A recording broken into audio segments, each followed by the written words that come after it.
order rate constant, and the unit of first order rate constant is reciprocal of time, that is second inverse.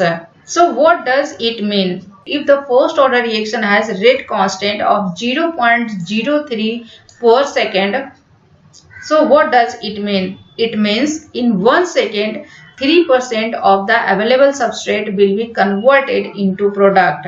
In another example, if the first order rate constant K is 2000 per second, what does it mean? It means in 1 second, 2 lakh% of available substrate will be converted into product.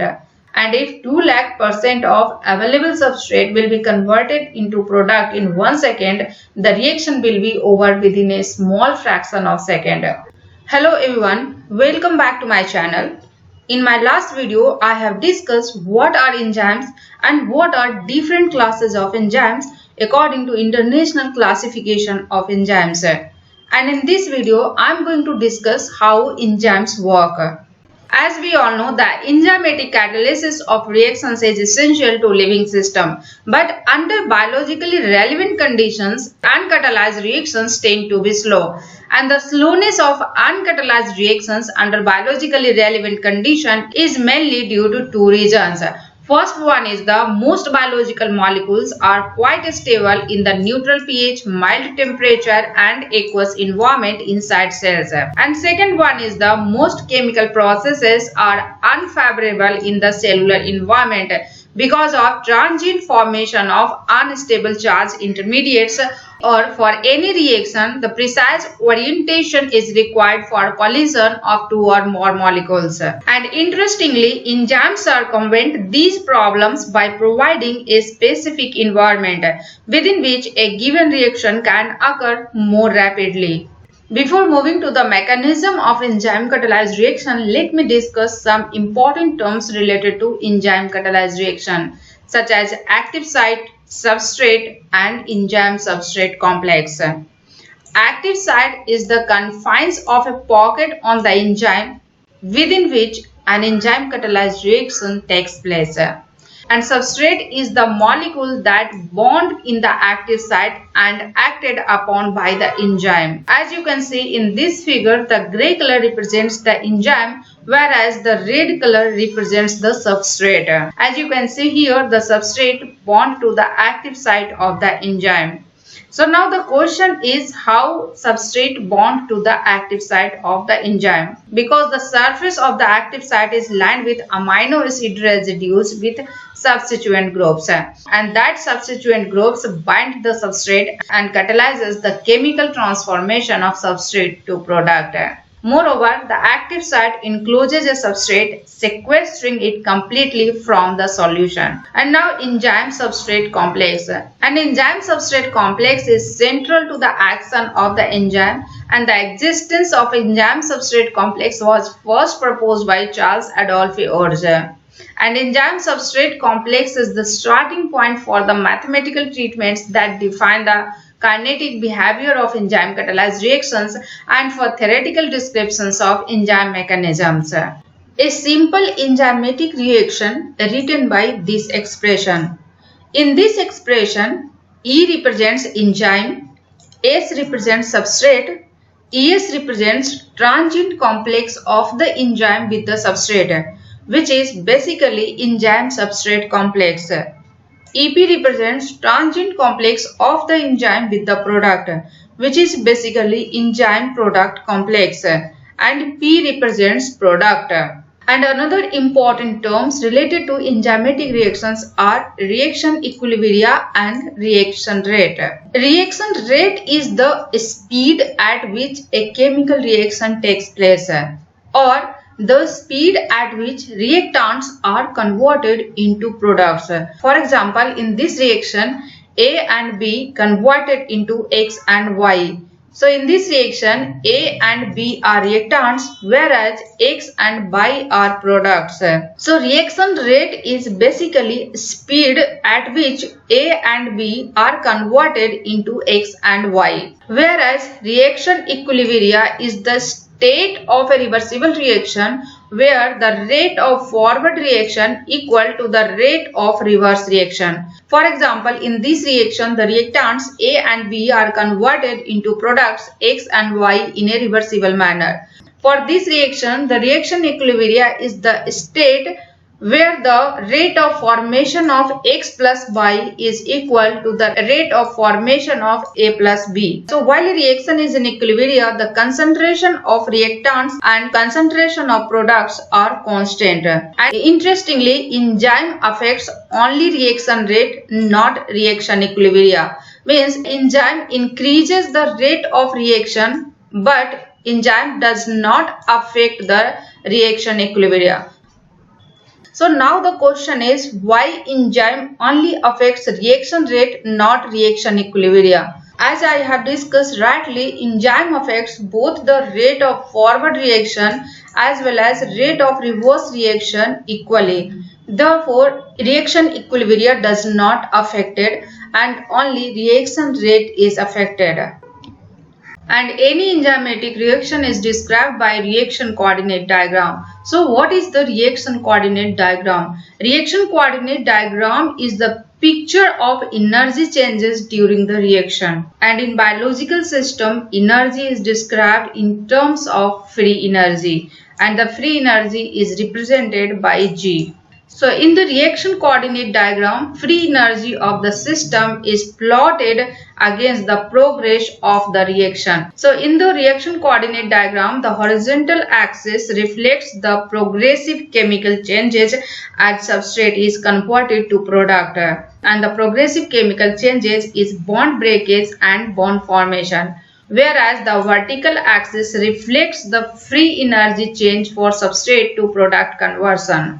And the starting point for either the forward or reverse reaction is called ground state. And to describe the free energy changes for reaction, there is some key convention. And for this, chemists define standard set of conditions. And the standard set of conditions is the temperature at 298 Kelvin.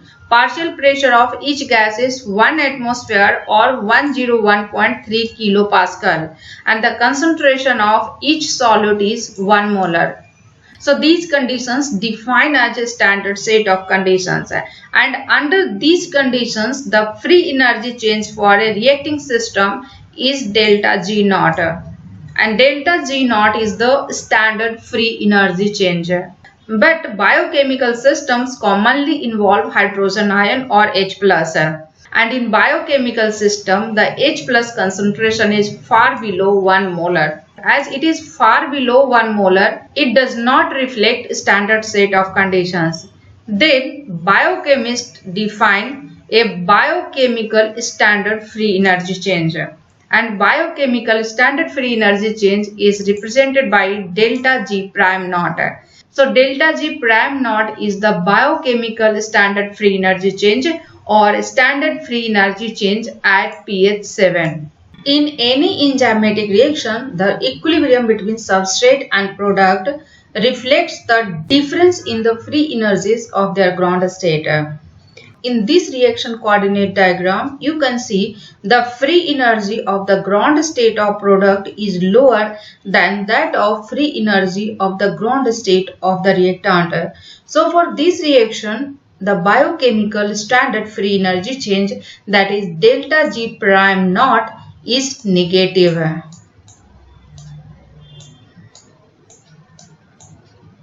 As delta G prime naught or biochemical standard free energy change is negative, the equilibrium favors the product formation.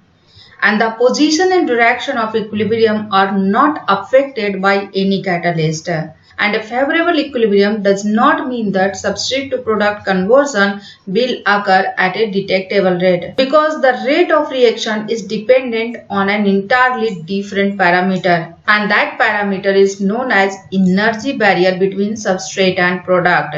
So energy barrier is basically energy required for the alignment of reacting groups, formation of transient unstable charges, bond rearrangements, and other transformations required for the reaction to proceed in either direction. So to undergo reaction, the molecules must overcome these barriers.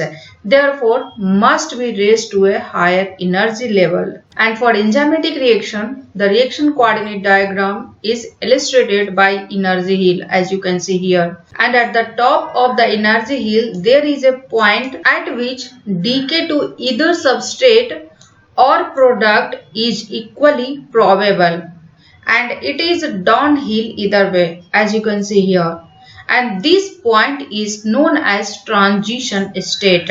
So transition state is not a chemical species with any significant stability, or it is not a reaction intermediate such as enzyme substrate complex or enzyme product complex. So what transition state is?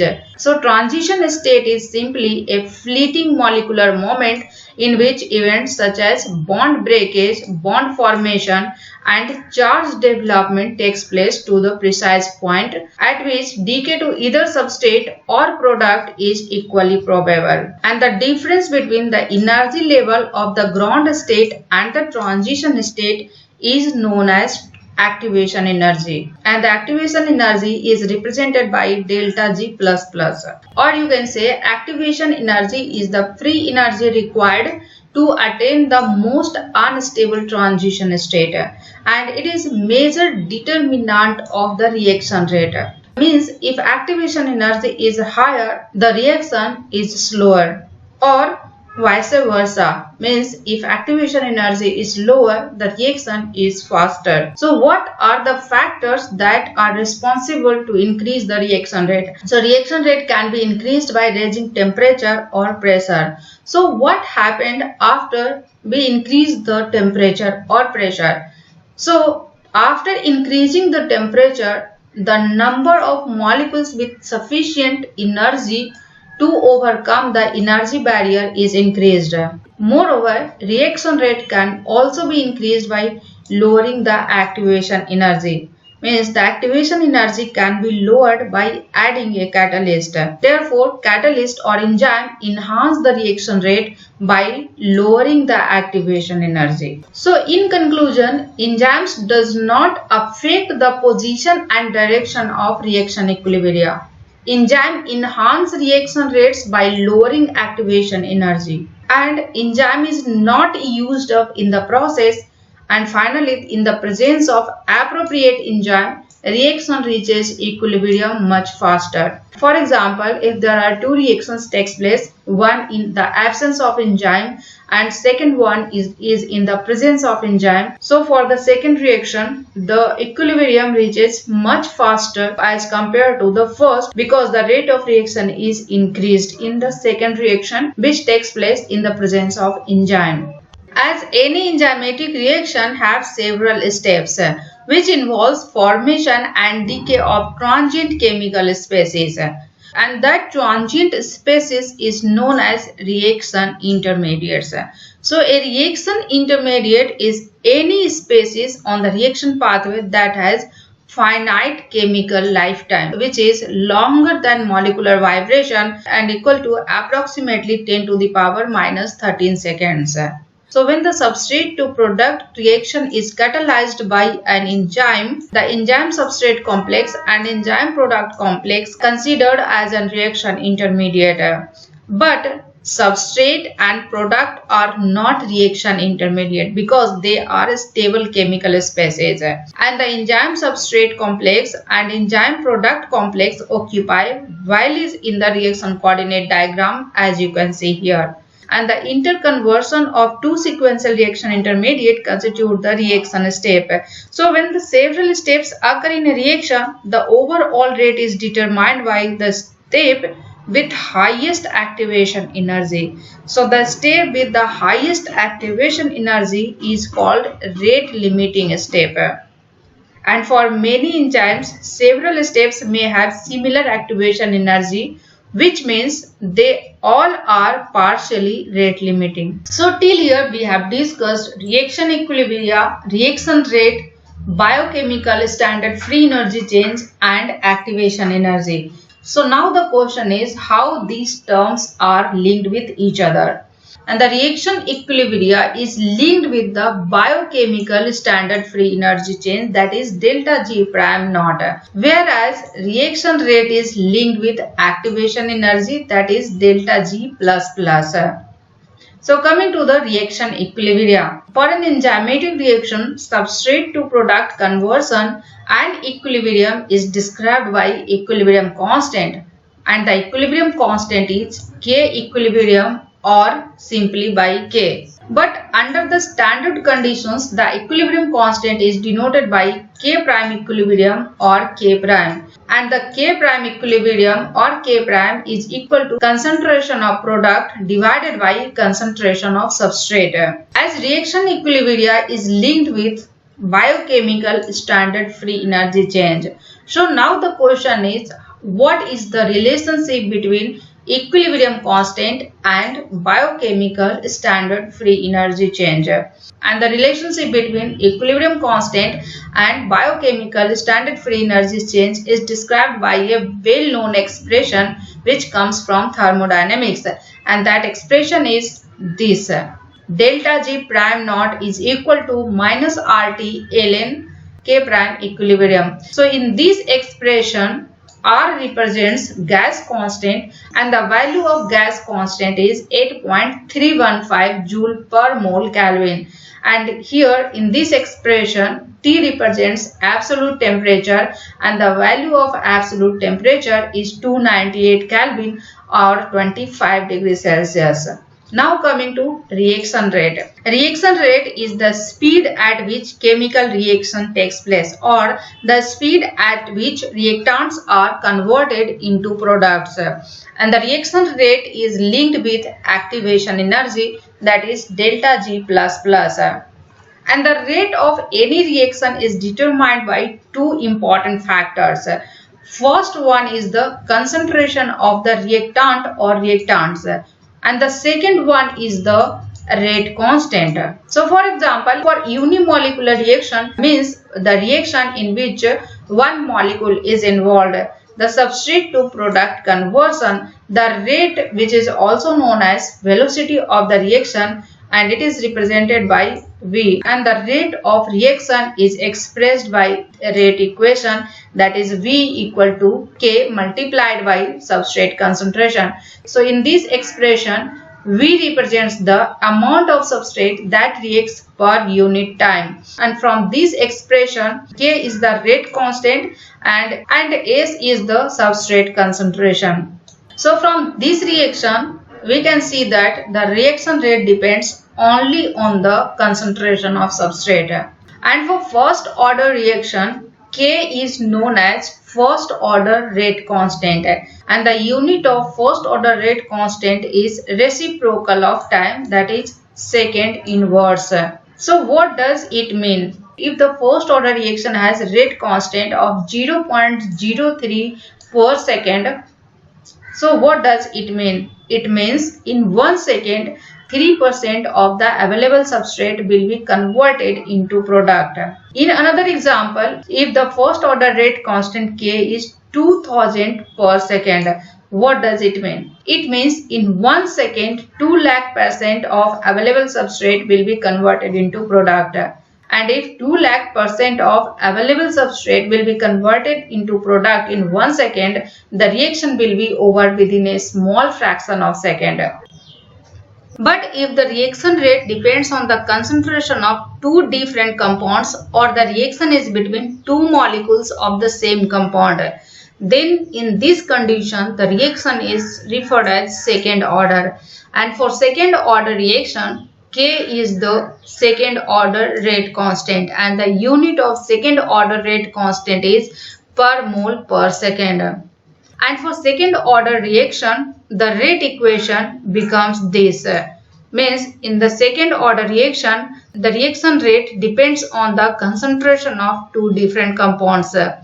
Means V is equal to K multiplied by first substrate concentration multiplied by second substrate concentration. As I have discussed rightly, reaction rate is linked with activation energy. So now the question is how reaction rate is linked with activation energy, and from transition state theory an expression is derived that shows the relationship between the magnitude of a rate constant to the activation energy. As you can see here, K is the magnitude of rate constant and delta G plus plus is the activation energy. So in this expression, K represents the Boltzmann constant whereas H represents the Planck's constant.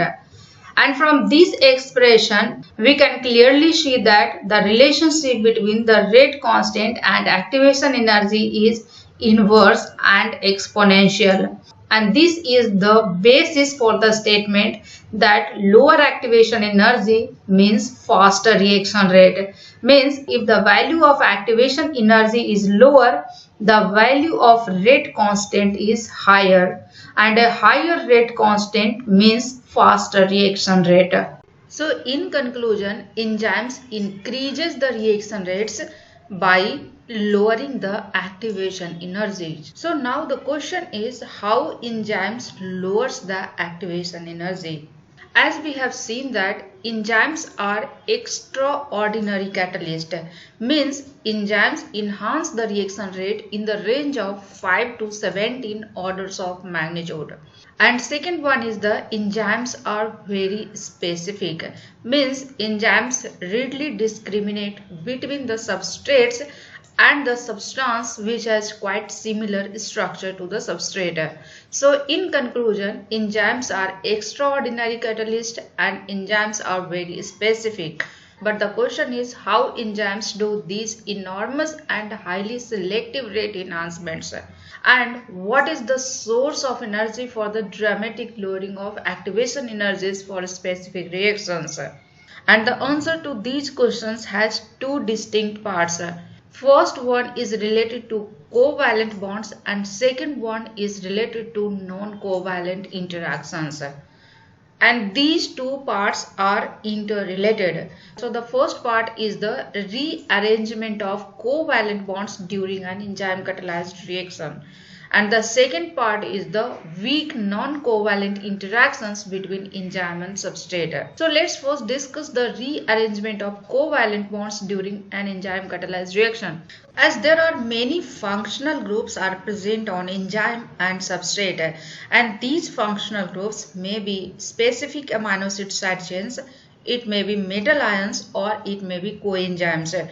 So the catalytic functional group on enzyme may form a transient covalent bond with a substrate and activate it for the reaction, or a functional group on the substrate transiently transfer to the enzyme. So in conclusion, there are two types of rearrangements of covalent bonds takes place during an enzyme catalyzed reaction. First one is the formation of transient covalent bond between catalytic functional group on an enzyme with a substrate, and second one is the transient group transfer from the substrate to an enzyme, and these reactions occurs only in the active site of enzyme. So covalent interactions between enzyme and substrate lowers the activation energy by providing an alternative lower energy reaction path. But interestingly, much of the energy required to lower the activation energy is derived from weak non-covalent interactions between an enzyme and substrate. And in any enzyme catalyzed reactions, there is formation of a specific enzyme substrate complex, and it is the formation of a specific enzyme substrate complex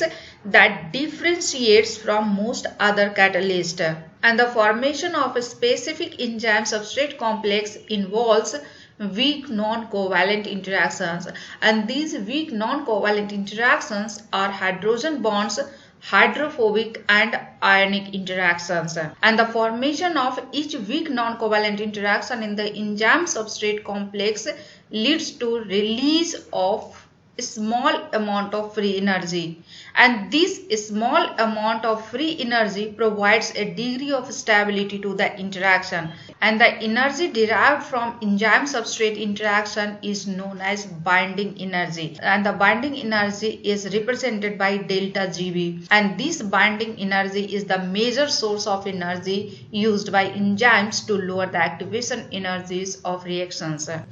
But now the question is, how does an enzyme use binding energy to lower the activation energy for a reaction? And it was Emil Fischer who studied the enzyme specificity, and according to Emil Fischer, enzymes were structurally complementary to their substrate so that they fit together like lock and key. But unfortunately, an enzyme which is completely complementary to its substrate would be a poor enzyme. So let's understand these things by a beautiful example. Consider an imaginary reaction, and the imaginary reaction is breaking of a magnetized metal stick. So before the stick is broken, it must be bent. So here the magnetized metal stick acts as a substrate. So to break this magnetized stick, two imaginary enzymes that could catalyze this reaction is considered. So first one is the enzyme which is complementary to the substrate, and second one is the enzyme which is complementary to the transition state. Means the first enzyme is complementary to the substrate, whereas the second enzyme is complementary to the transition state. And interestingly, both enzymes employ magnetic forces as a paradigm for binding energy used by real enzymes. Means both enzymes employ magnetic forces, and these magnetic forces are paradigm for binding energy that is used by real enzymes. So for this, we first design an enzyme which is perfectly complementary to the substrate. So in this case, the active site of the enzyme is a pocket which is lined with magnets. As it is enzyme catalyzed reaction, so there is a formation of transition state. So to break, the stick must reach the transition state of the reaction. But unfortunately, the stick fits so tightly in the active site and stabilizes the substrate. Therefore, it cannot bend because the bending is impeded by the magnetic attraction between stick and enzyme, that is between stick and stickage. So in conclusion, this kind of enzyme impedes the reaction, and for this kind of enzyme catalyzed reaction, in a reaction coordinate diagram, the enzyme substrate complex would correspond to an energy trough, and from this energy trough it is very difficult to escaping the substrate. So in conclusion, such kind of enzyme would be useless. Means the enzyme which is completely complementary to its substrate is not able to catalyze a reaction. Therefore, the modern notion of enzymatic catalysis was first proposed by Michael Polanyi and Halden, which was elaborated by Linus Pauling. So according to Pauling, in order to catalyze reactions, an enzyme must be complementary to the transition state. So what is the meaning of complementary to the reaction transition state? So this means that optimal interactions between substrate and enzyme occurs only in the transition state, not to the whole substrate. As you can see here, this enzyme is complementary to the transition state. As you can see here, the metal stick binds to the enzyme stickage, and in this enzyme substrate interaction, only a subset of possible magnetic interactions are used in forming the enzyme substrate complex. And in this interaction, the bond substrate still undergoes the increase in free energy that is needed to reach the transition state.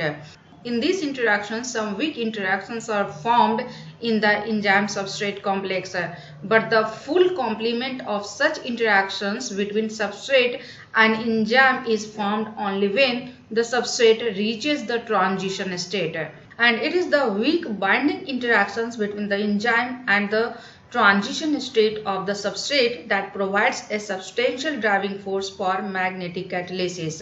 And the free energy released by the formation of these interactions partially offsets the energy required to reach the top of the energy hill, and it is the summation of the unfavorable activation energy, that is delta G++, and the favorable binding energy, that is delta Gb, that results in the lower net activation energy. And this kind of enzyme catalyzed reaction is much faster than the uncatalyzed process, because the energy yield of enzyme catalyzed reaction is much smaller than the uncatalyzed reaction. So in conclusion, it is the weak interactions between enzyme and substrate that are optimized in the transition state.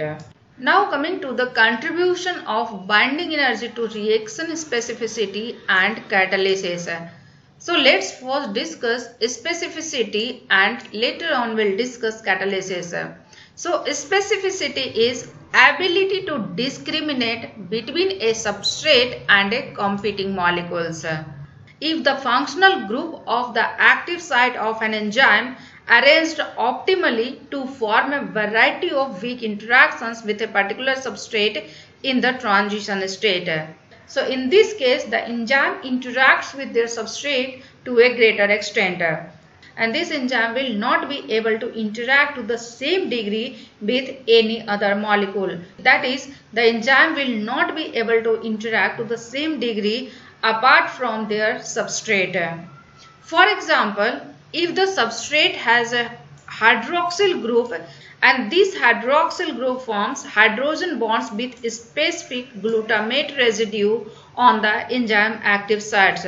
So any molecule that lacks this hydroxyl group at this particular position will be poorer substrate for the enzyme. Means the substrate which lacks the hydroxyl group will not be able to form a hydrogen bond with the glutamate residue present in the active site of the enzyme. Similarly, any molecule which has two hydroxyl group on the substrate is not able to form hydrogen bonds with the glutamate residue present in the active site of the enzyme.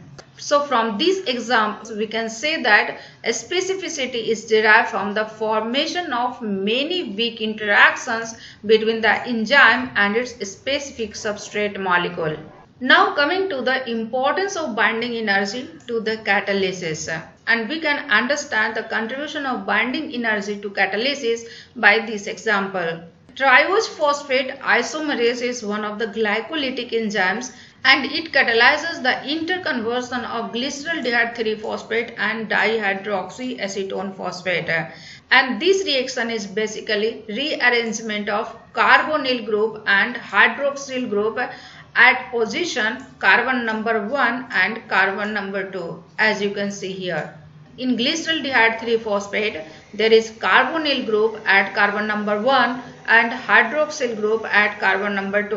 Whereas in dihydroxyacetone phosphate, the carbonyl group is present at carbon number 2, whereas hydroxyl group is present at carbon number 1. So triose phosphate isomerase catalyzes the interconversion of glyceraldehyde 3-phosphate and dihydroxyacetone phosphate. So in this reaction, enzyme substrate interactions involves the phosphate group at carbon number 3. Means if phosphate group is absent at carbon number 3, triose phosphate isomerase does not perform this interconversion. Means triose phosphate isomerase does not work when glyceraldehyde is present as a substrate.